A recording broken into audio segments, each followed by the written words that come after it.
देश का मीडिया पूरी तरह से बिक गया है। आज की मीडिया मोदी में है, भाजपा में है, आरएसएस में है।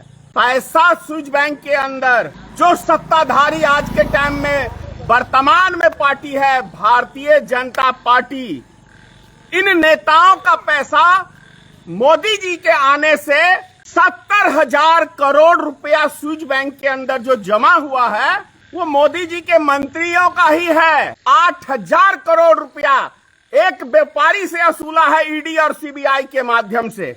दम है मोदी जी सीतारमण के ऊपर, सबसे पहले उसका मंत्रालय छीनिए।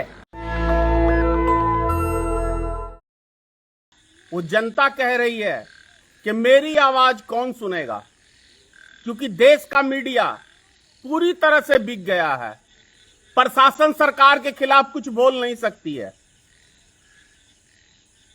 सवाल ये उठता है कि ऐसे में देश को बचाएगा कौन, देशवासियों को बचाएगा कौन और देश के लिए आवाज बुलंद करेगा कौन।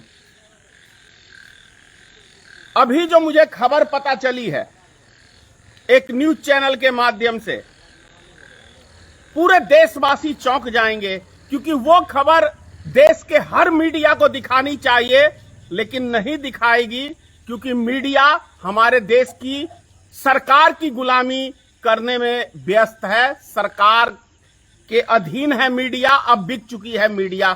मीडिया का काम होता है कि देश में जो भी छोटी बड़ी घटनाएं हो, जो भी सरकार की कमी हो, वो देश की जनता तक पहुंचाने का काम देश की मीडिया का है। लेकिन आज की मीडिया मोदी में है, भाजपा में है, आरएसएस में है। तो ऐसे में एक मुद्दा बनाया था नरेंद्र मोदी जी की सरकार ने कि स्विच बैंक के अंदर इतना पैसा काला धन जमा है, जो वहां से हमारी सरकार बनेगी तो हम लाएंगे और 15-20 लाख रुपया यूं ही हर व्यक्तियों के खाते पे चला जाएगा। लेकिन दरअसल मोदी जी कहते कुछ है करते कुछ है, उसका सारा प्रमाण देश की जनता जानती है। इस पे मुझे बोलने की जरूरत नहीं है। प्रश्न ये उठता है कि स्विच बैंक के अंदर आखिर पैसा किसका है। तो भाई साहब, पैसा स्विच बैंक के अंदर जो सत्ताधारी आज के टाइम में वर्तमान में पार्टी है भारतीय जनता पार्टी, इन नेताओं का पैसा मोदी जी के आने से 70,000 करोड़ रुपया स्विच बैंक के अंदर जो जमा हुआ है वो मोदी जी के मंत्रियों का ही है। सोचिए, मोदी जी ने कहा था ना मैं खाऊंगा ना मैं खाने दूंगा, लेकिन वास्तविक हकीकत यह है कि जितना खा रहे हैं उतना उनको कम पड़ रहा है और देश की जनता त्राहिमाम करती जा रही है। सोचिए, बेंगलोर में एक व्यापारी ने आरोप लगाया है कि भारतीय जनता पार्टी के मंत्रीगण दलाली का काम करते हैं। 8,000 करोड़ रुपया एक व्यापारी से वसूला है ईडी और सीबीआई के माध्यम से। ये कोर्ट में जाके उस व्यापारी ने कहा है, तो सोच लीजिए, वो भी किसी ऐरे गहरे नत्थू पे आरोप नहीं लगाया। देश में वित्त मंत्री सीतारमण जो प्याज नहीं खाती है, लहसुन नहीं खाती है, यही भाषण दिया था ना। आज मैं पूरे देश की जनता से कहना चाह रहा हूं और साथ में सरकार से कहना चाहता हूं, मोदी जी के सरकार से कहना चाहता हूं, यही डायलॉग मारते हो ना, मेरा क्या है, मैं तो देश के लिए निछावर हूं, देश के लिए काम कर रहा हूं। ऐसे काम हो रहे हैं आपके शासनकाल में।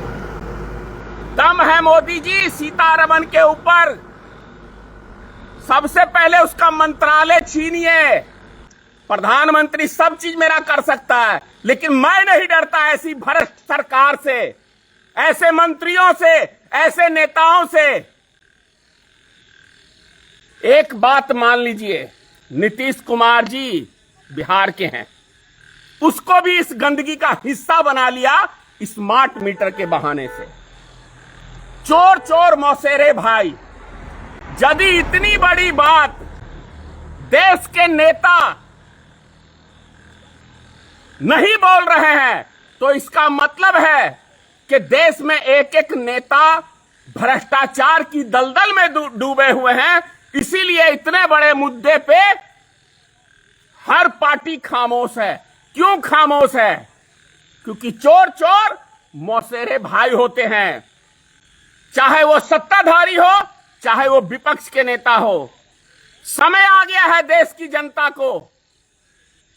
जो व्यक्ति चुनाव के समय में आप देखते होंगे एक बाढ़ सी आ जाती है दल बदल का, जिस पार्टी की लहर खत्म हो जाती है तो विधायक सांसद तुरंत इस दल से उस दल में, क्योंकि उस दल का नाम चलता है। भैया, दल बदलने से इंसान का चरित्र नहीं बदलता है। यह छोटी सी बात मेरे देश की जनता आप समझ लीजिए कि दल बदलने से सिस्टम नहीं बदलता है। इंसान बदलोगे तो सिस्टम बदलेगा। इस बात को आप समझिए। जय हिंद।